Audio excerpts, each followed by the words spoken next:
lo que portava amb una enamorada, que guapo.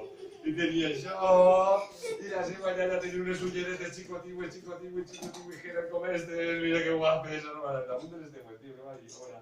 Mira, aixina, i damunt també tenia el seu garrotet, que estava per així, i estava així, el garrotet, això més xeperut, aixina, vale, aixina, i ahí estava la iaia aplaudint per així només, els que estaven en este costat, i la iaia a poc anava sentant-se en la seva pixadura, i diu, ai, que caseta corre, ai, i diu, iaia! Diu, qui és? El teu nen!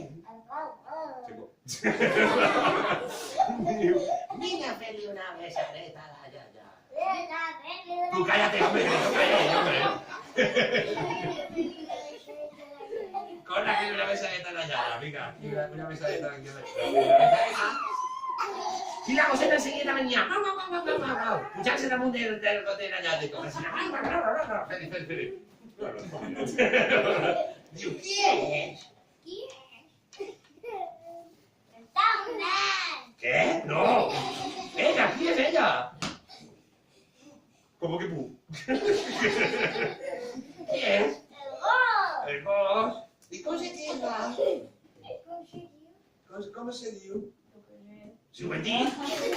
Què era? La pluja, molt bé. I diu, ja has portat algo per a menjar? Has portat algo per a menjar?